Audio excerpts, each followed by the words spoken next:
بسم اللہ الرحمن الرحیم۔ آسمان سرزمین عرب کا دشمن ہو گیا تھا۔ امیر المؤمنین حضرت عمر رضی اللہ تعالیٰ عنہ کے انتظامات اور ان کی اپنی بھاگ دوڑ لوگوں کو قحط سے نہیں، فاقہ کشی سے نجات دلا سکتی تھی، جو انہوں نے دلا دی۔ لیکن صحابہ اکرام اور دیگر اکابرین حضرت عمر رضی اللہ تعالیٰ عنہ کی بڑی تیزی سے گرتی ہوئی صحت کے متعلق پریشان تھے۔ حضرت عمر رضی اللہ تعالیٰ عنہ تو گھولے جا رہے تھے۔ انہوں نے جسمانی توانائی برقرار رکھنے والی غذا ترک کر دی تھی اور کہتے تھے کہ یہ غذا اس وقت کھاؤں گا جب میری قوم کے ہر فرد کو یہ غذا میسر آنے لگے گی۔ تاریخ نویس ابن سعد نے اپنی ایک کتاب طبقات میں لکھا ہے کہ بزرگوں کے کہنے پر بعض جوان سال افراد نے کھانے کے وقت حضرت عمر رضی اللہ تعالیٰ عنہ کو کسی بہانے دسترخوان عام سے ہٹا کر الگ بٹھا لیا اور گوشت کے ساتھ گھی میں پکائی ہوئی روٹی ان کے آگے رکھ دی اور انہیں باتوں میں لگا لیا۔ انہوں نے عہد کر لیا تھا کہ امیر المؤمنین کو گوشت اور گھی کھلا کر ہی رہیں گے، لیکن امیر المؤمنین نے یہ کھانا ایک طرف سرکا دیا۔ دسترخوان پر گھوم پھر کر دیکھو، امیر المؤمنین نے کہا، جو فاقہ کشی سے بہت ہی نحیف ہو گیا ہو یہ کھانا اسے کھلا دو، میرے لیے عام روٹی اور سب کے لیے پکا ہوا سالن زیادہ اچھا رہے گا۔ ابن سعد نے 3 مورخوں کے حوالے سے لکھا ہے کہ حضرت عمر رضی اللہ تعالیٰ عنہ نے اس شام حکم دیا کہ دسترخوان عام پر جو لوگ موجود ہیں ان کی گنتی کی جائے۔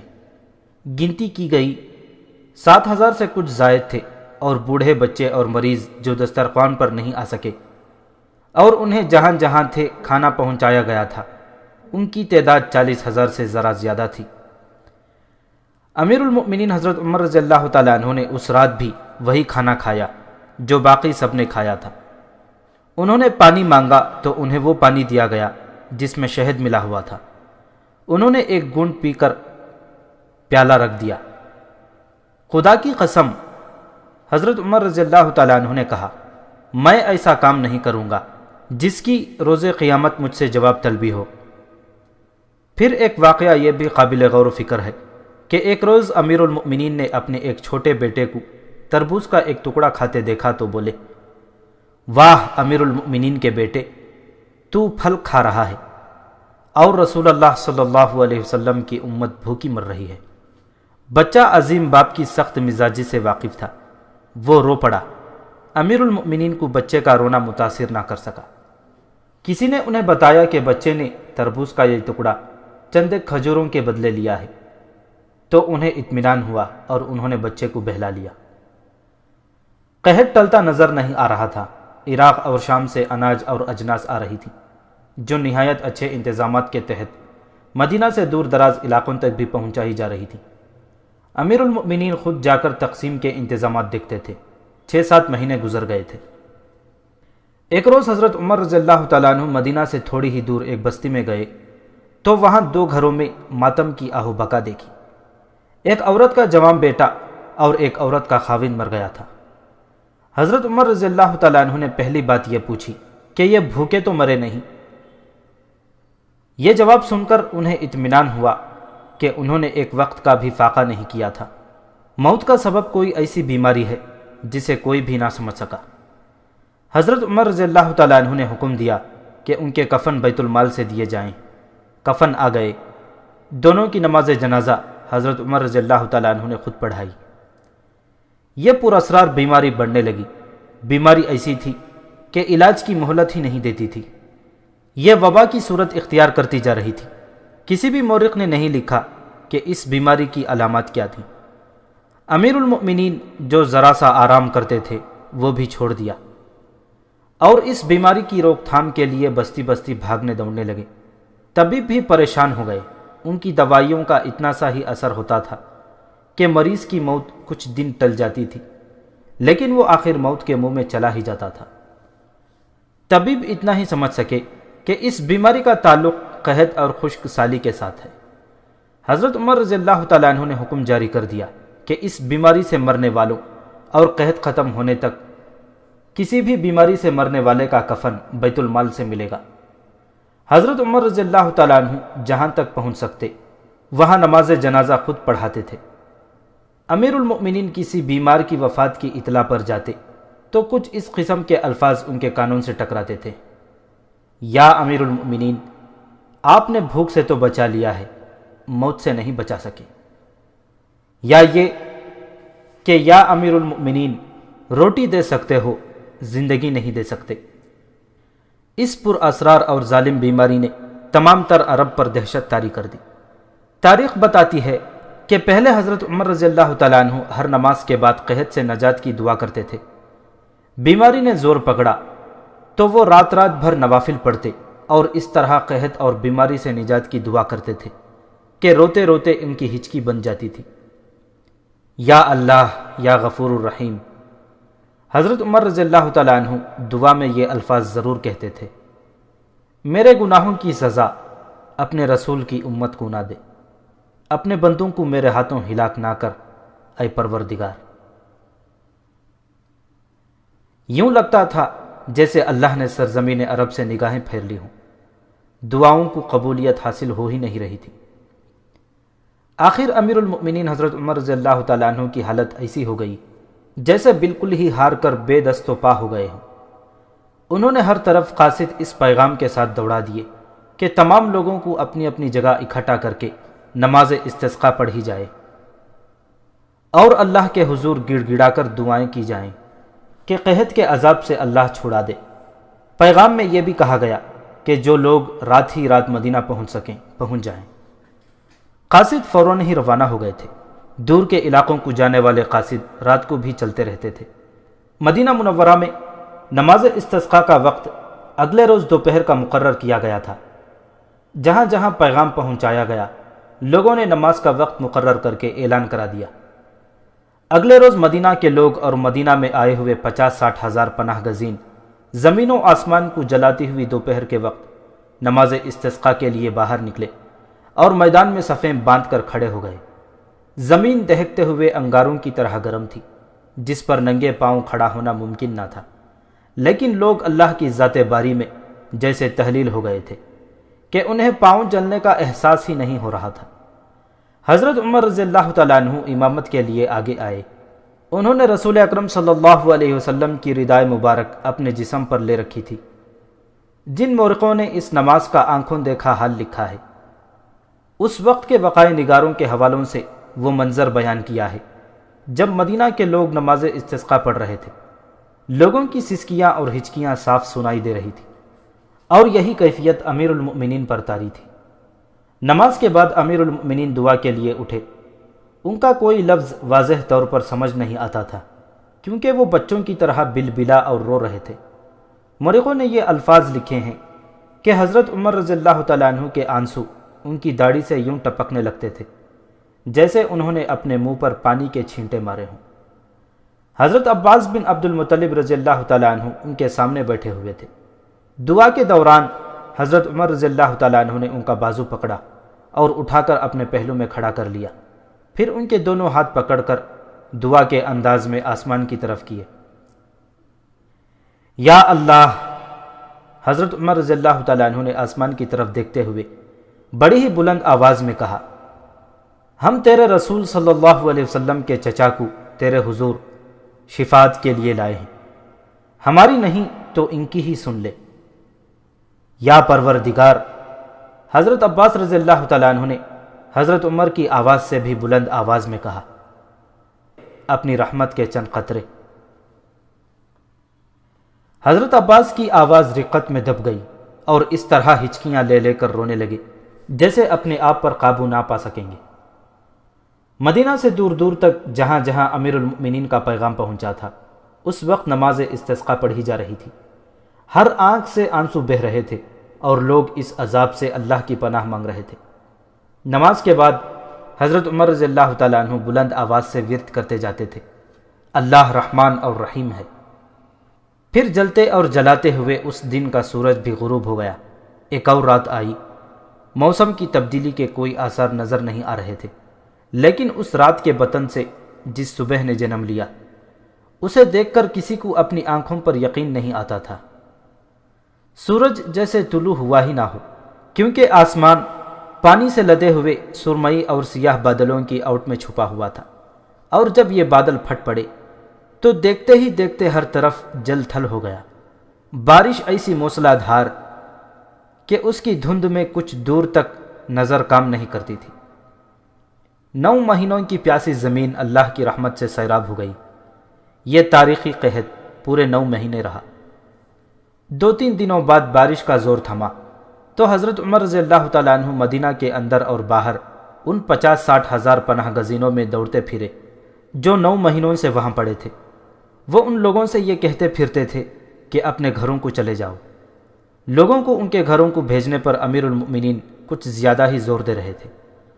انہوں نے بعد میں اپنے مصاحبین سے کہا کہ وہ ان پناہ گزینوں کو اس خیال سے مدینے سے نکال رہے تھے کہ انہیں آرام سے حاصل ہونے والی روٹی کا چسکا نہ پڑ جائے۔ حضرت عمر رضی اللہ تعالیٰ عنہ کا یہ خیال تھا کہ لوگ فوراً کھیتی باڑی میں لگ جائیں۔ ہم اس داستان کو پیچھے اس مقام پر لے جاتے ہیں جہاں روزی ایک بار پھر قربانی سے بچ گئی تھی، اور پادری اس کے ساتھ اس کے انتظار میں نیل کے کنارے اس جگہ کھڑے تھے جہاں سے روزی کو نیل میں پھینکنا تھا۔ ماہی گیروں کا سردار بابا اس توقع پر وہاں پہنچا تھا کہ روزی کو ان 3 آدمیوں نے اس جگہ پہنچا دیا ہوگا جن 3 آدمیوں نے اسے یقین دلا دیا تھا کہ وہ روزی کو قربانی کی جگہ پہنچا دیں گے، لیکن انہوں نے راستے میں کشتی رانوں کو قتل کر کے دریا میں پھینک دیا اور روزی کو لے اڑے۔ اس کے بعد روزی رابیہ بن گئی۔ ماہی گیروں کے سردار نے وہاں پہنچ کر پادری کو بتایا کہ اس نے روزی کو 3 اجنبی آدمیوں کے ساتھ پہلے ہی بھیج دیا، تو سب حیران ہوئے کہ لڑکی گئی کہاں۔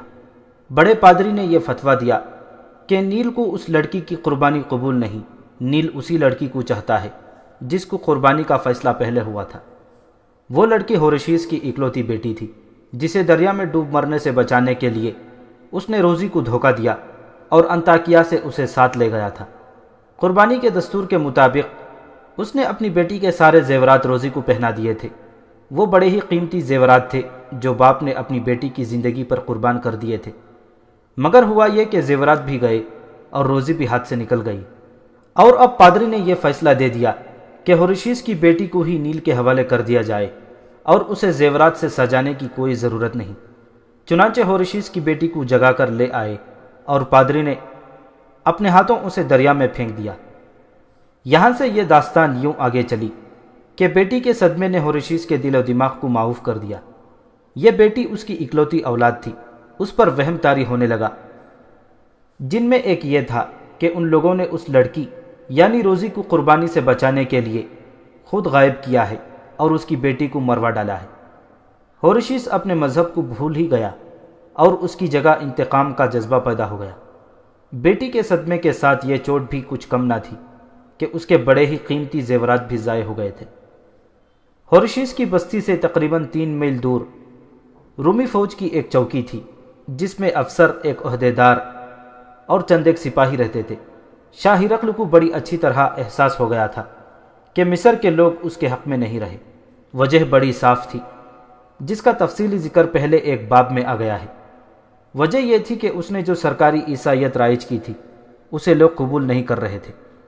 لڑکی کی قربانی کو تو اس نے قتل جیسا جرم قرار دے دیا تھا، پھر بھی قبطی عیسائی چوری چھپے لڑکیوں کی قربانی دے رہے تھے۔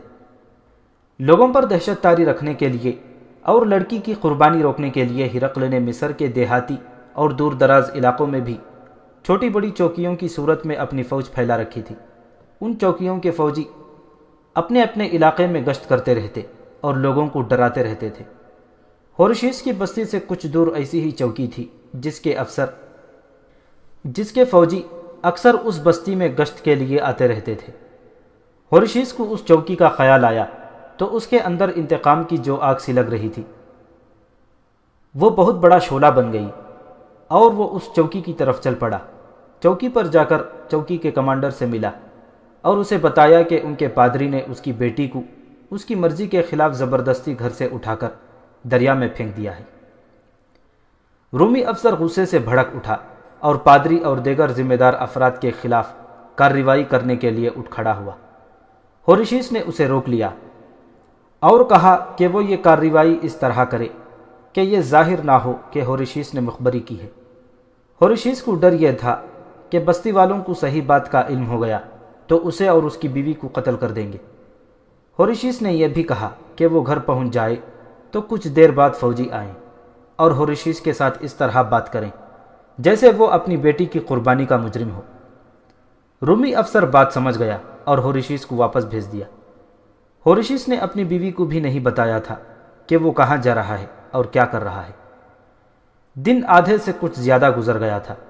ہورشیس کی بستی کے لوگوں نے دوڑتے گھوڑوں کے ٹاپ سنے جو بستی کی طرف بڑھے آ رہے تھے۔ یہ کوئی بڑی بستی نہیں تھی، 20-25 مکانوں کی چھوٹی سی آبادی تھی۔ لوگ گھروں سے نکل کر باہر آ گئے۔ انہوں نے گھوڑوں کو اور سواروں کو بھی پہچان لیا۔ یہ ان کے اپنے فوجی تھے جو گشت پر آتے رہتے تھے اور بستی کے لوگوں کے ساتھ گپ شپ بھی لگایا کرتے تھے۔ ان میں ایک افسر، ایک جوان سال عہدیدار اور کم و بیش 20 سپاہی تھے۔ قریب آ کر انہوں نے بستی کو گھیرے میں لے لیا۔ افسر نے اعلان کیا کہ کوئی مرد یا عورت بھاگنے کی کوشش نہ کرے اور تمام لوگ باہر آ جائیں۔ بستی کے لوگوں پر خوف طاری ہو گیا۔ یہ سب قبطی عیسائی تھے اور اپنے بادشاہ ہرقل کی سرکاری عیسائیت کے خلاف تھے، اور یہ لوگ لڑکی کی قربانی میں بھی یقین رکھتے تھے۔ انہیں ڈرنا ہی چاہیے تھا۔ ہورشیس کون ہے؟ رومی افسر نے کہا۔ جو کوئی بھی ہے سامنے آ جائے۔ ہورشیس آگے ہو گیا۔ افسر گھوڑے سے اتر آیا اور اس نے اپنے سوار سپاہیوں سے بھی کہا کہ گھوڑوں سے اتر آئیں اور گھوڑے ایک جگہ کھڑے کر کے بستی کے ارد گرد پھیلے رہیں۔ کیا گزشتہ رات تم نے اپنی بیٹی کو قربانی کے لیے دریا میں پھینکا تھا؟ رومی افسر نے پوچھا۔ ہورشیس نے تو انکار ہی کرنا تھا، کیونکہ یہ پہلے طے ہو چکا تھا کہ یہ ظاہر نہیں ہونے دیا جائے گا کہ یہ مخبری ہورشیس نے کی ہے۔ رومی افسر نے یہ ظاہر کرنے کے لیے کہ وہ اپنے طور پر تفتیش کر رہا ہے، ہورشیس سے کہا کہ وہ اپنی بیٹی کو سامنے لائے۔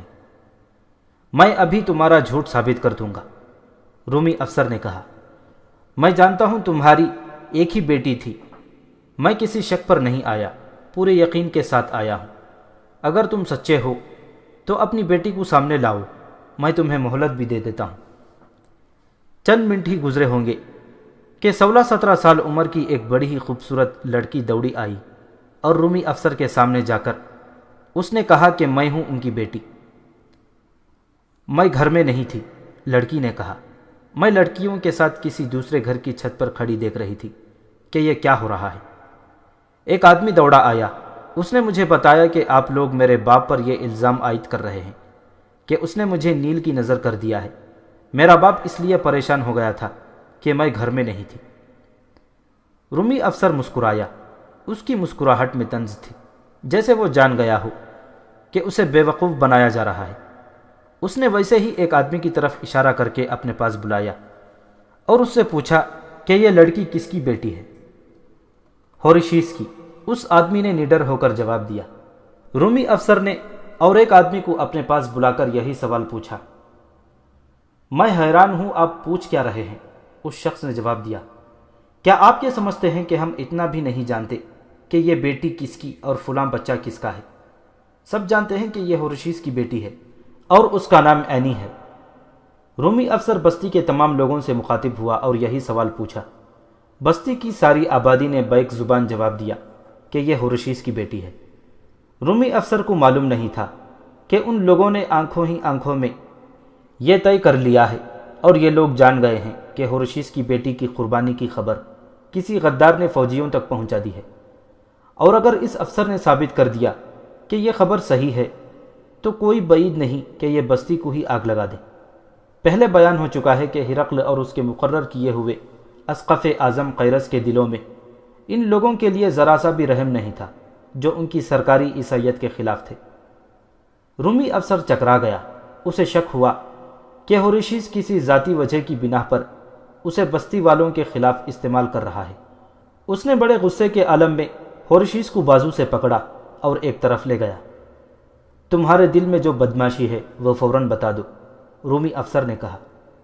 نہیں بتاؤ گے تو یہی سب کے سامنے تمہارا سر اڑا دیا جائے گا۔ سچ بولوں گا تو یہ لوگ میرا سر اڑا دیں گے، ہورشیس نے سرگوشی میں جواب دیا۔ میں سچ ہی بتاؤں گا، لیکن ان لوگوں سے مجھے بچانا آپ کا کام ہے۔ تم سچ بولو، رومی افسر نے کہا۔ ہورشیس نے بتا دیا کہ یہ اس کی بیٹی نہیں اور یہ فلاں شخص کی بیٹی ہے۔ اور اس نے لڑکی کی ماں کا نام بھی بتا دیا۔ یہ بستی دریائے نیل کے کنارے پر آباد تھی۔ وہاں کنارہ خاصا اونچا اور چٹانی تھا، وہیں سے دریا مڑتا تھا اور پاٹ تنگ تھا، اس لیے وہاں دریا گہرا بھی تھا اور اس کا جوش و خروش بھی زیادہ تھا۔ لڑکیوں کی قربانی اسی کنارے سے لڑکی کو دھکا دے کر دی جاتی تھی۔ جس لڑکی کی قربانی دی جاتی تھی اسے نیل کی دلہن کہا جاتا تھا اور اسے ایک مقدس آسمانی مخلوق سمجھ کر یاد کیا جاتا تھا۔ رومی افسر نے لڑکی کے باپ کو اور اس کی ماں کو اپنے پاس بلایا اور پوچھا کہ یہ کس کی بیٹی ہے۔ دونوں نے جواب دیا کہ یہ ہورشیس کی بیٹی ہے۔ ان لوگوں کے مذہبی جذبے کا یہ علم تھا کہ لڑکی کی ماں نے رومی افسر کو ایک دو باتیں بڑے غصے میں کہہ ڈالی اور یہ بھی کہا کہ تم لوگ ہمیں ذلیل و رسوا کرنے آتے جاتے ہو۔ رومی افسر نے سچ معلوم کرنے کے لیے ایک انوکھی ترکیب سوچ لی۔ اس نے لڑکی کو بازو سے پکڑا اور دریا کے بلند کنارے پر جا کھڑا ہوا۔ وہ سپاہیوں کو حکم دیا کہ وہ لڑکی کو کنارے سے ذرا نیچے رکھیں اور اس کے دائیں بائیں کھڑے رہیں۔ وہ خود لوگوں سے مخاطب ہوا۔ میں اس لڑکی کو دریا میں پھینک رہا ہوں، رومی افسر نے کہا۔ اگر اس کی ماں اسے بچانا چاہتی ہے تو اسے اپنے ساتھ لے جائے۔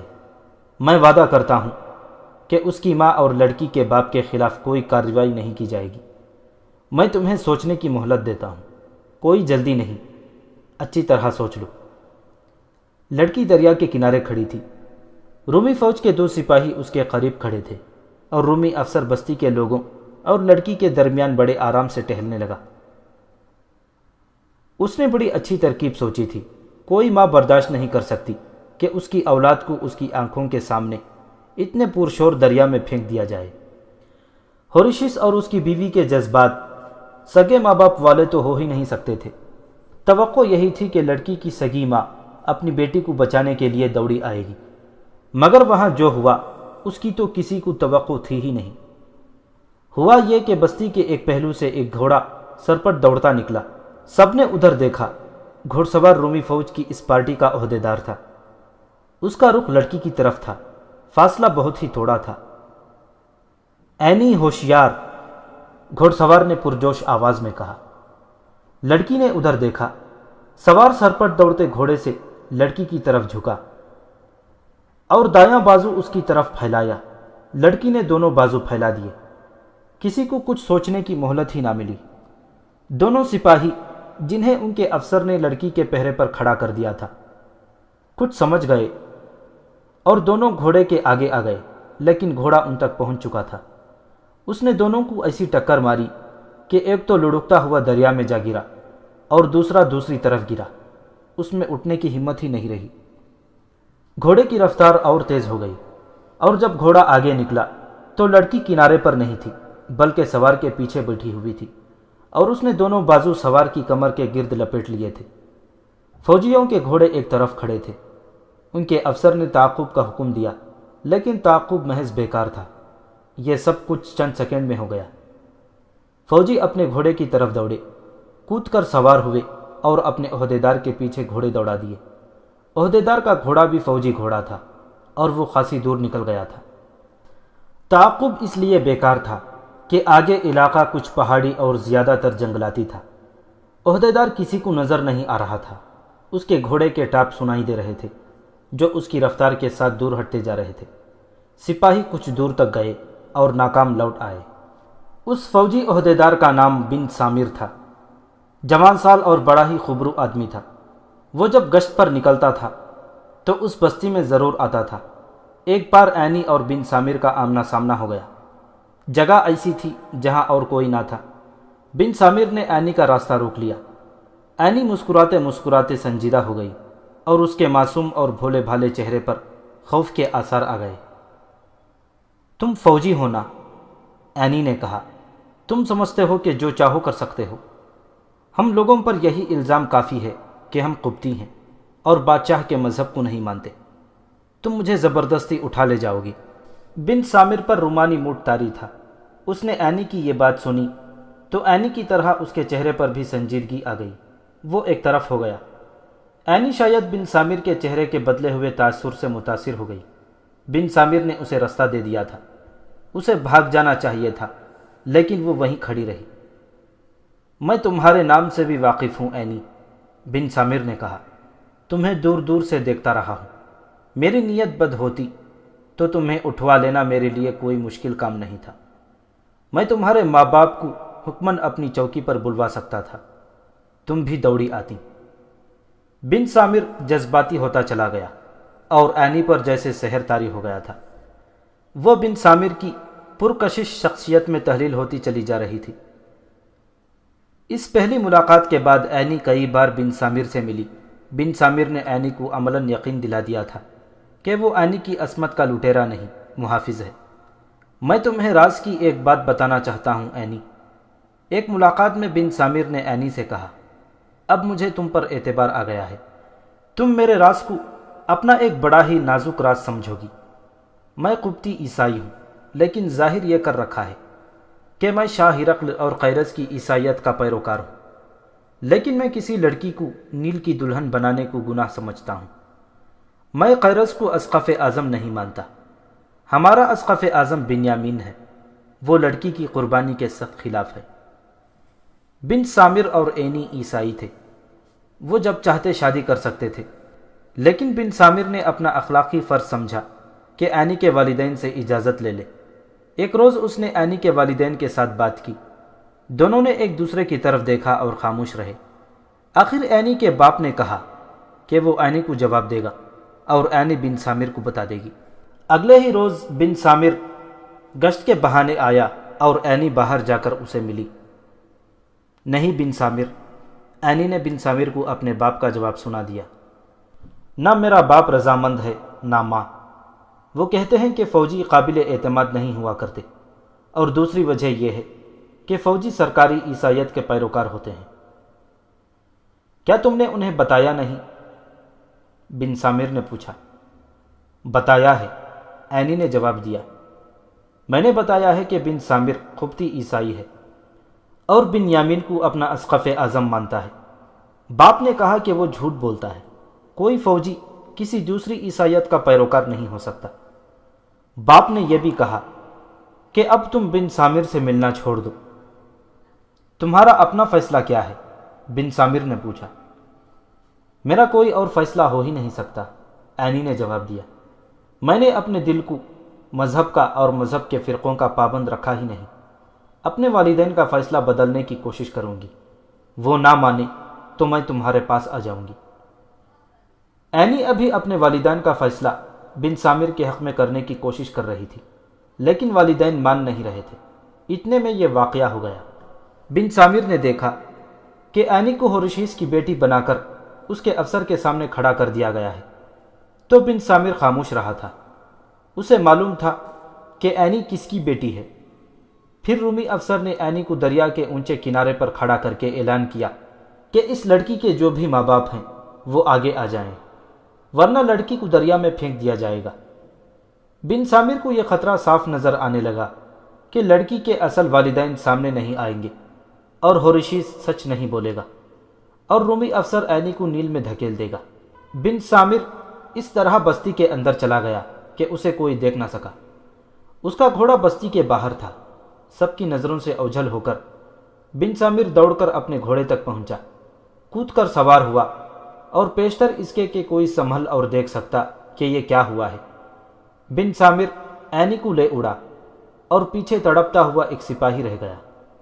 دوسرا سپاہی دریا میں ہاتھ پاؤں مار رہا تھا۔ رومی افسر غصے سے باولا ہونے لگا۔ اس نے ہورشیس اور اس کی بیوی کو دیکھا۔ ان کے چہروں پر رنج یا افسوس کا کوئی خاص تاثر نہیں تھا۔ اس افسر کے لیے یہ معلوم کرنا کہ اینی کس کی بیٹی تھی بہت ہی مشکل تھا، لیکن جس ماں اور جس باپ کی وہ بیٹی تھی، وہ کیسے برداشت کر لیتے کہ ان کی بیٹی کو ایک فوجی لے گیا ہے۔ اینی کا باپ افسر کے پاس آیا اور اسے پوچھا کہ یہ گھڑ سوار کون تھا جو اس کی بیٹی کو لے گیا ہے۔ صحیح بات سامنے آ گئی۔ رومی افسر نے غصے میں حکم دیا کہ بستی کو آگ لگا دو۔ لوگ تڑپ اٹھے اور سب نے واویلا بپا کر دیا۔ رومی افسر نے انہیں خاموش کرایا اور کہا کہ کوئی ایک آدمی بات کرے۔ لوگ یہ کہہ رہے تھے کہ وہ سب ان پڑھ اور پسماندہ ہیں، مذہب کے معاملات کو نہیں سمجھتے، انہیں پادری جو بات کہتے ہیں وہ اسی کو صحیح مان لیتے ہیں۔ کوئی ماں باپ اپنی نوجوان اور کنواری بیٹی کو دریا میں پھینک دینا برداشت نہیں کر سکتا۔ یہ مذہبی پیشواؤں کا عقیدہ ہے، اور وہ لوگوں سے کہتے ہیں کہ نیل کو ایک عرصے بعد لڑکی نہ دو تو یہ لوگوں کے لیے قہر اور غضب کا ذریعہ بن جاتا ہے۔ میں بھی تمہاری طرح عیسائی ہوں، رومی افسر نے کہا، اور میں قبطی بھی ہوں، لیکن لڑکی کی قربانی کو میں ظلم اور بہت بڑا گناہ سمجھتا ہوں۔ یہ ہمارا عقیدہ ہے کہ حضرت عیسیٰ علیہ السلام نے مردوں کو زندہ کیا تھا، پھر ہم کس طرح مان لیں کہ ایک لڑکی کی جان لینا عیسائیت میں جائز ہے؟ حضرت عیسیٰ نے کوڑھیوں کو شفا بخشی تھی، اور انہوں نے پیار اور محبت کا راستہ دکھایا تھا۔ کیا تم نہیں جانتے ہمارا خدا کون ہے؟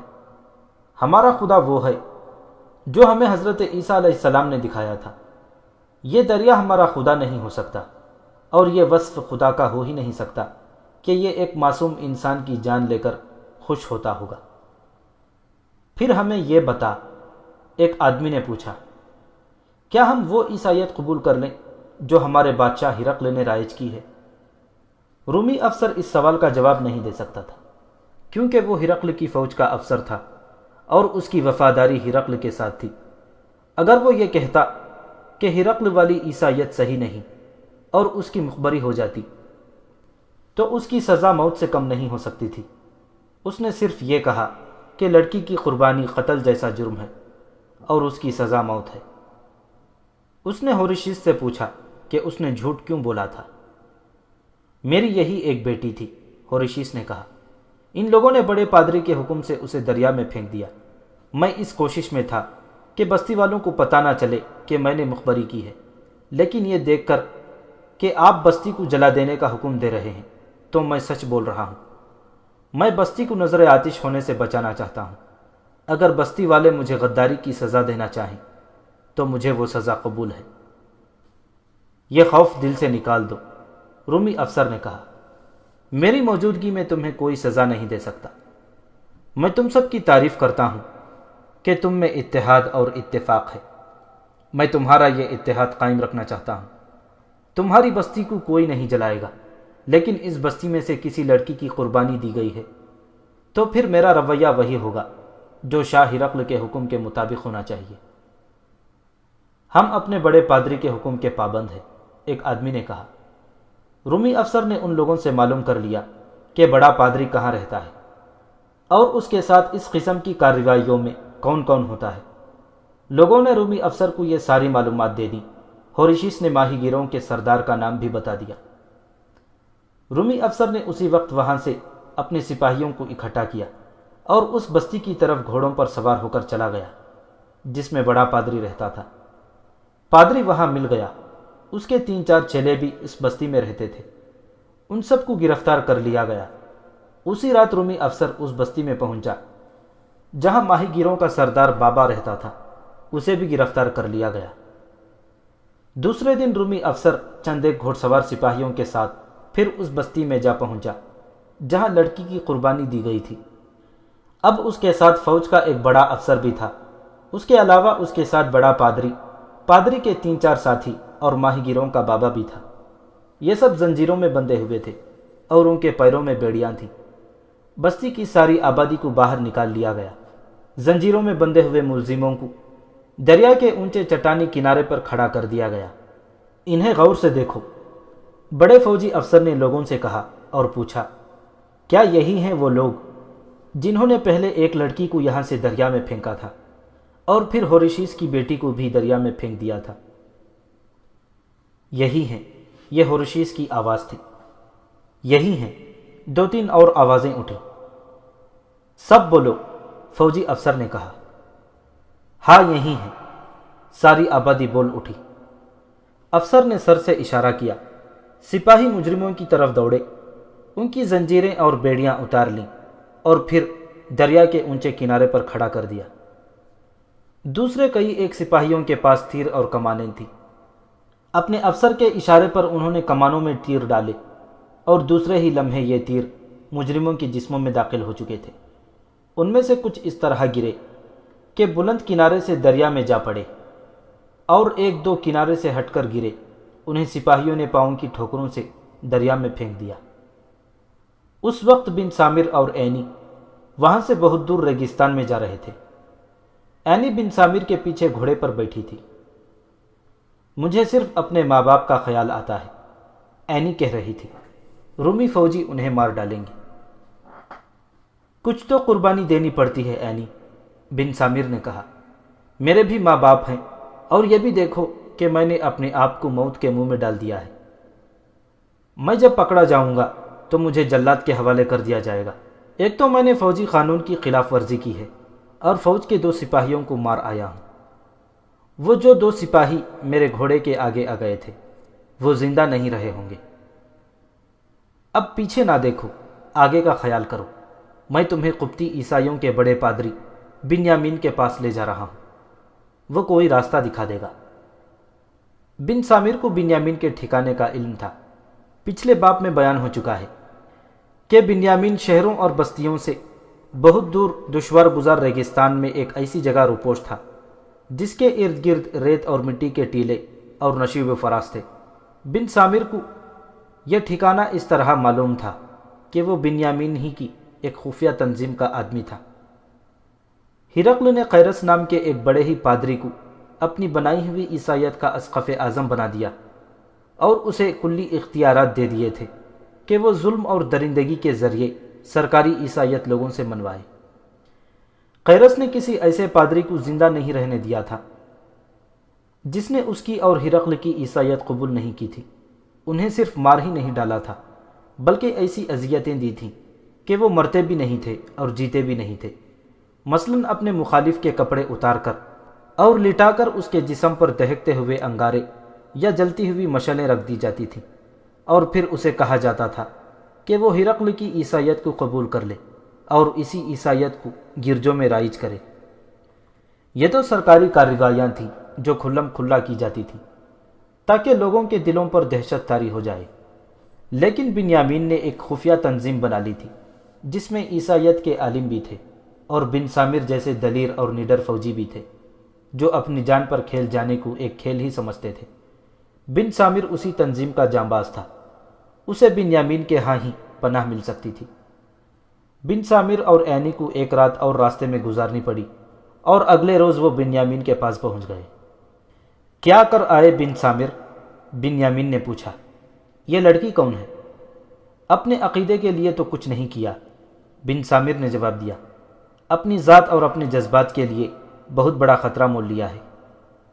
اس نے بنیامین کو ساری بات سنا دی۔ کوئی برا نہیں کیا، بنیامین نے کہا۔ تم نے اپنی محبت اور اس لڑکی کی جان بچانے کے لیے بہت بڑی قربانی دی ہے۔ تمہیں چھپ کر رہنا پڑے گا۔ رہوں گا تو میں چھپ کر ہی، بن سامر نے کہا، لیکن میں بیکار نہیں بیٹھوں گا۔ میں شاہی عیسائیت کے خلاف کچھ نہ کچھ کرتا رہنا چاہتا ہوں۔ مجھے بتائیں میں کیا کروں؟ بنیامین نے کچھ عالمانہ سی باتیں شروع کر دی۔ قابل احترام اسقف، بن سامر نے کہا، میرے پاس اتنا علم نہیں کہ آپ کی یہ باتیں سمجھ سکوں۔ مجھے صرف یہ بتائیں کہ صحیح عقیدے کو لوگوں میں پھیلانے کے لیے کسے قتل کرنا ہے، اور کوئی اپنا دشمن بتائیں جس سے آپ کو بہت ہی خطرہ ہو اور میں جا کر اسے قتل کر دوں۔ ابھی تم خود قتل ہونے سے بچو، بنیامین نے کہا۔ تم فوجی قانون کے مطابق جو جرم کر کے آئے ہو اس کی سزا تم جانتے ہی ہو کیا ہے۔ ابھی اپنے آپ کو روپوش رکھو، کچھ عرصے بعد میں تمہارا حلیہ بدل کر تمہیں اصل مقصد کے لیے استعمال کروں گا۔ میں ایک بات سمجھتا ہوں، بن سامر نے کہا۔ ہرقل کو عیسائیت کی توہین کی جو سزا ملی ہے اس سے اس نے عبرت حاصل نہیں کی۔ شام کا اتنا بڑا ملک اس کے ہاتھ سے نکل گیا ہے اور اس کی آدھی سے زیادہ فوج مسلمانوں کے ہاتھوں کٹ مری ہے، اور اس وقت جو فوج اس کے پاس ہے اس پر عرب کے مسلمانوں کی ایسی دہشت طاری ہے کہ کوئی مذاق میں ہی کہہ دے کہ مسلمان مصر پر بھی حملہ کریں گے تو ہمارے فوجیوں کے رنگ پیلے پڑ جاتے ہیں۔ مذہب کی توہین جس نے بھی کی اسے ایسی ہی سزا ملی، بنیامین نے کہا۔ اسلام کی طرح عیسائیت بھی ایسا مذہب ہے جس پر خدا نے کتاب نازل کی ہے۔ ہرقل نے شہنشاہیت کے نشے میں اس مقدس کتاب کی خلاف ورزی کی ہے۔ مجھے نظر آ رہا ہے کہ مصر بھی ہرقل کے ہاتھ سے نکل جائے گا۔ مذہب کو فرقوں میں بانٹ دینا بہت بڑا گناہ ہے۔ کیا مسلمان مصر پر چڑھائی کریں گے؟ بن سامر نے پوچھا۔ اب تک کر چکے ہوتے، بنیامین نے کہا، لیکن مسلمانوں پر قحط کا ایسا عذاب نازل ہوا ہے کہ سارے عرب میں لوگ بھوکے مر رہے ہیں۔ مجھے وہاں کی خبریں ملتی رہتی ہیں۔ قحط ختم ہونے تک تو مسلمان فوج کشی کی سوچ بھی نہیں سکتے۔ اسقف اعظم بن سامر نے کہا، ایک بات دل میں آتی ہے، مسلمان جب کبھی مصر پر حملہ کریں گے تو ہمیں ان کے خلاف لڑنا پڑے گا، لیکن میں سوچتا ہوں کہ جس طرح مسلمان ہرقل کو اپنا دشمن سمجھتے ہیں، اسی طرح وہ ہمارا بھی دشمن ہے۔ کیا ہمیں ہرقل کی وفاداری کرنی چاہیے؟ یہ مسئلہ میرے سامنے آ چکا ہے، بنیامین نے کہا۔ شام سے 3 مسلمان جاسوس میرے پاس آئے تھے۔ انہوں نے اپنے آپ کو عیسائی ظاہر کیا تھا، لیکن میں نے ان کی اصلیت جان کر انہیں بتا بھی دیا تھا۔ وہ کہتے تھے کہ مسلمان لشکر مصر پر حملہ آور ہو تو عیسائی ہرقل کے خلاف حملے سے پہلے یا حملے کے دوران باغی ہو جائیں۔ ان کے خلیفہ اور سالاروں کا مقصد یہ ہے کہ پہلے ہرقل کو مصر سے نکالا جائے، اس کے بعد مسلمان اور عیسائی آپس کے معاملات طے کر لیں گے۔ تمہارے سوال کا جواب یہ ہے کہ مسلمانوں کے ساتھ جنگ کی صورت میں قبطی عیسائی تماشائی بنے رہیں گے، لیکن یہ بھی سن لو کہ ابھی یہ میرا فیصلہ آخری فیصلہ نہیں، البتہ یہ فیصلہ ضرور ہے کہ قبطی عیسائی ہرقل کے وفادار نہیں ہوں گے۔ یہ تو بعد کی باتیں تھیں۔ بن سامر کو کچھ عرصے تک روپوش رہنا تھا۔ ایک لڑکی کو بھگا لے جانا ان کے ہاں کوئی جرم نہیں تھا۔ اصل جرم تو یہ تھا کہ بن سامر نے فوجی قانون توڑا اور 2 سپاہیوں کو مار گیا تھا۔ سالار عمرو بن عاص رضی اللہ تعالیٰ عنہ نے اویس اور رابعہ کی شادی کر دی۔ یہ بیت المقدس کی بات ہے۔ عمرو بن عاص رضی اللہ تعالیٰ عنہ اب امیر المؤمنین حضرت عمر رضی اللہ تعالیٰ عنہ کے پاس مدینہ جانا چاہتے تھے تاکہ ان سے مصر پر حملے کی اجازت لیں، مگر ان کی روانگی سے پہلے ہی مدینہ سے پیغام آ گیا کہ خشک سالی نے ایسا قحط پیدا کر دیا ہے کہ لوگ مر رہے ہیں۔ اس کے بعد تو کسی کو ہوش ہی نہ رہی کہ قحط زدہ لوگوں کے پیٹ میں روٹی ڈالنے کے علاوہ کچھ اور بھی سوچ سکتے۔ قحط کی تباہ کاریاں تو 9 مہینے پورے جوش و خروش سے جاری رہیں۔ عمرو بن عاص رضی اللہ تعالیٰ عنہ کے ذہن سے تو جیسے مصر نکل ہی گیا تھا۔ قحط کی ضد میں تو صرف عرب آیا، لیکن قحط زدہ علاقوں کو خوراک مہیا کرنا عراق اور شام کے عمرہ کی ذمہ داری تھی۔ آخر انہیں یہ خبر پہنچی کہ اللہ تبارک و تعالیٰ نے ابر رحمت برسا دیا ہے، تو عمرو بن عاص رضی اللہ تعالیٰ عنہ کو خیال آیا کہ وہ تو مصر پر حملے کا ارادہ کیے ہوئے تھے۔ اویس رابعہ کے ساتھ ابھی بیت المقدس میں ہی تھا۔ اس کے دونوں جاسوس ساتھی بھی جو مصر جا کر بنیامین سے مل آئے تھے ابھی اس کے ساتھ ہی تھے۔ انہیں مختلف علاقوں سے بلایا گیا تھا کیونکہ یہ بہت ہی تجربے کار اور ذہین جاسوس تھے۔ انہیں اپنے اپنے لشکروں میں واپس چلے جانا چاہیے تھا، لیکن عرب کے قحط نے سارا نظام ہی تہہ بالا کر ڈالا تھا، اس لیے یہ تینوں جاسوس مجاہدین بیت المقدس میں ہی پڑے رہے۔ قحط کے بعد جب انتظامی حالات معمول پر آئے تو سپہ سالار ابو عبیدہ رضی اللہ تعالیٰ عنہ نے عمرو بن عاص رضی اللہ تعالیٰ عنہ کو پیغام بھیجا کہ تینوں مجاہدین کو ان کی اصل جگہوں پر واپس بھیج دیں۔ اویس حلب سے آیا تھا اور وہ رہنے والا ہی وہیں کا تھا، اس لیے اسے واپس حلب جانے کا حکم مل گیا۔ رابعہ جو قبول اسلام سے پہلے روزی ہوا کرتی تھی، مصر سے واپس آتے ہی اویس کے پیچھے پڑ گئی کہ وہ حلب اپنے ماں باپ سے ملنے کے لیے جانا چاہتی ہے۔ اویس اسے کہتا تھا کہ وہ اپنے والدین اور دوسرے قریبی عزیزوں سے ملنے کے لیے اتنی بےتابی نہ دکھائیں، کیونکہ وہ اسے دیکھ کر خوش نہیں ہوں گے اور اس کے قبول اسلام کو اچھی نظر سے نہیں دیکھیں گے۔ اویس بھی نو مسلم تھا۔ یہ کوئی عجیب بات نہیں تھی کہ جو سنتا وہ حیران ہوتا، یہ تو اس وقت کا ایک معمول تھا۔ غیر مسلم مسلمانوں کے حسن اخلاق سے متاثر ہو کر قبول اسلام کر لیتے تھے، لیکن اویس نے اسلام قبول کیا تو نہ جانے کیوں اس کے بھائی، باپ اور دوست اس کے دشمن ہو گئے تھے۔ صرف ایک وجہ سمجھ میں آتی ہے، جو یہ ہو سکتی ہے کہ اویس غیر معمولی طور پر دلیر اور بے خوف تھا، اور اس کا جسم تو پھرتیلا تھا ہی، اس کے دماغ میں ایک خاص قسم کی مستعدی اور دانشمندی تھی۔ اس کے عزیزوں نے یہی سوچا ہوگا کہ اتنا قیمتی اور ایسا جوان سال آدمی ان کے ہاتھ سے نکل گیا ہے۔ اس نے رابعہ کو یہ صورتحال یاد دلائی تھی، اور یہ بھی کہ خود رابعہ نے اسے دھتکار دیا تھا۔ پہلے یہ بیان ہو چکا ہے کہ رابعہ جب روزی ہوا کرتی تھی تو اویس کو جب وہ رابن ہوا کرتا تھا دل و جان سے چاہتی تھی، لیکن رابن جب اویس بن گیا تو روزی نے اسے واضح الفاظ میں یہ کہہ کر دھتکار دیا تھا کہ وہ اب مسلمان ہو گیا ہے۔ اب وہ رابعہ سے کہتا تھا کہ ایسا ہو سکتا ہے کہ رابعہ کے والدین اور رشتہ دار اسے بھی دھتکار دیں گے۔ رابعہ اسلام کے خلاف ہوا کرتی تھی، لیکن اویس اور اس کے دونوں ساتھیوں نے مصر میں اسے جس طرح نیل کی دلہن بننے سے بچایا اور پھر ایک پاکیزہ اور مقدس چیز سمجھ کر اپنے پاس رکھا، اس سے وہ اتنی متاثر ہوئی کہ دلی خوشی سے روزی سے رابعہ بن گئی۔ میں اپنے والدین سے ضرور ملوں گی، رابعہ اویس سے کہتی تھی۔